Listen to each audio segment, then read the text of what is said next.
Welcome to the KameSennin School. This is my review of Dragon Ball Daima Episode 7, Collar. Sorry for the delay with this episode. As you can tell, my voice is a little bit gone. Um, I was planning to do this combining it with Episode 8 because of the delay, but after I went through all of my notes for Episode 7, I thought it would be easier if I just did 7 and 8 separately, but just release them around the same time. So let's get started. The episode starts with Bulma trying to fix the old Kaioshin ship on Earth or on the Heavenly Realm. The ship is missing an unnamed element that is not native to Earth. So she's not sure if she can get it working or if she's going to have to synthesize something else. Hybis shows up and he tells the gang that he's here to take them to the Demon Realm. From there we cut to Goku, who's eating the Mapuku dumplings, which seem to have the original intention of the Senzu, where eating just one counts as multiple meals. In this case, it counts as 2 meals. Goku eats 2 and he blows up like he's pregnant. And of course, here's where we get the infamous line that all the Bad Dad Goku fans are rejoicing in.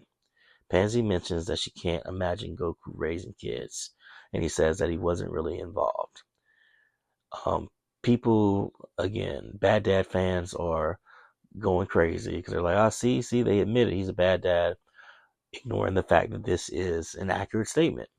Unfortunately, Goku wasn't involved in his children's lives that often. Gohan is 17 at this point, and due to dying twice, Goku missed over half of his life, and he missed all of Goten's life. So when Goku says he wasn't involved, it's true. But we also know that when Goku was there, he was a great father who supported his son, and he even believed in his son's abilities, even when his son didn't and other people didn't, as well as supported his likes and still does. Kibito stays on Earth now that Hybis is here to guide the gang, and King Kadan wants them to go to his castle as soon as they arrive. Back on Goku's ship, Pansy spots the military police, surprising Glorio, who needs to use a scope to see them. They are surrounded and they are told to land as the gendarmerie are looking for Goku, and they were tracking Pansy's collar because she seems suspicious from when they interacted previously. All inhabitants of the third demon realm have to wear the collars, and they are unbreakable. Glorio lands the ship, and Kaioshin tells Goku to hide while the gendarmerie demand to search the ship. Pansy is worried about Goku being found as the gendarmerie throw out all their stuff, but she is shocked when she is not discovered. Just then, Goku taps her on her shoulder, scaring her. Kaioshin and Goku cover her mouth and shush her while Goku runs into the woods. Kaioshin explains to Pansy that Goku can teleport and that he used his ki to get to them. This has confused a lot of folks due to the nature of God Ki. To me, it makes sense because we see that Kaioshins aren't actually gods, and they just took that role when they came over to the standard universe. So God Ki was probably something they just learned, just like Saiyans. Also, it could be similar to the way the characters from other universes sometimes had unreadable ki in general. So it's not like they didn't have ki. It was just ki that traditionally you could not feel, and you had to learn how to feel. Pansy is amazed at all of Goku's abilities. The gendarmerie don't find anything, but they want to take Pansy in for questioning about the masked Majin. She pulls out her taser gun and stuns the guy. Just then, Kaioshin basically says, "I'm tired of the fandom disrespecting me," and he goes to town kicking the gendarmerie's tail. Him and Glorio are giving them the business. Glorio even uses a new attack where he channels his electricity into a punch. The ships then take off and start firing a barrage of cover fire. This exposes Goku as everyone is dodging and running. Goku and the gang's ship is destroyed, and then Glorio fires his electricity at one of the gendarmerie ships, destroying it, while Kaioshin does a force push to take out 2 other ships at the same time. The last few soldiers retreat until the last ship, and Goku fires a ki blast, destroying it.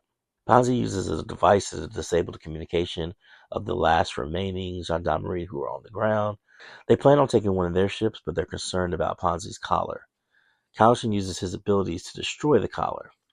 He's able to do this because it's made from Kachin, which is a strong metal that's from the second demon realm, and Kaioshins are able to manipulate it in general.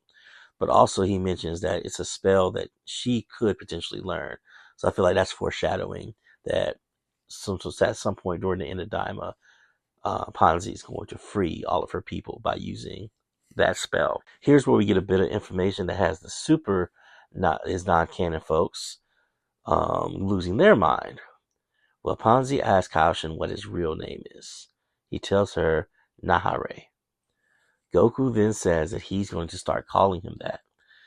And then, right then and there, immediately, he goes back to calling him Kaoshin.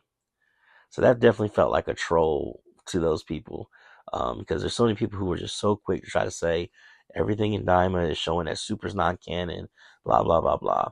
At this point, the only thing that's going unexplained as of now is if and how Kaoshin and Kibito refuse.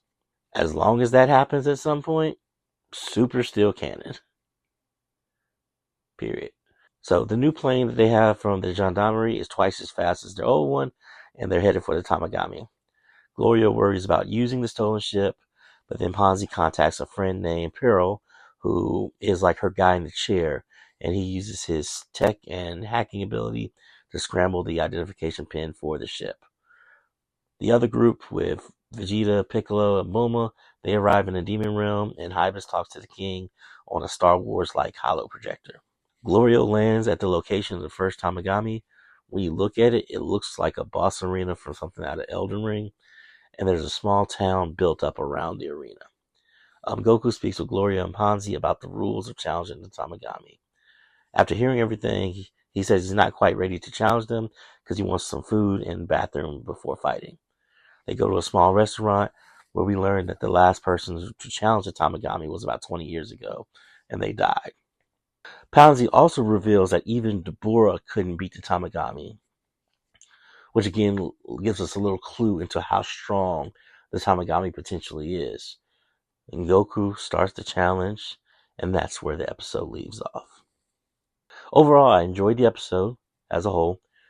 It did feel a little, I don't want to say filler, but it was definitely a slower paced episode. I thought they would have made it to the Tamagami quicker. The fact that they lost another ship, it feels like a lot of padding. It feels like a lot of retreads. In a lot of ways, some of this stuff feels like, it kind of feels like anime only things, if you know what I mean. Like, if you read the manga, there are things that happen in the manga, and then when you watch the anime, there are things that are filler that's added that is kind of like doubles manga sections. For example, in early Dragon Ball Z, the moon causes Gohan to turn into an Ozaru. It's his first time ever transforming, and Piccolo has to blow up the moon.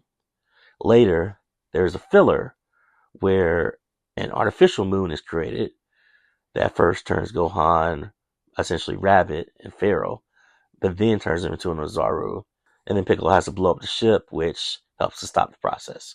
So it's kind of like a retread, and that's what some of this stuff feels like, because again, we keep getting the ship breaking down. We keep getting these situations where it just feels like they're retreading,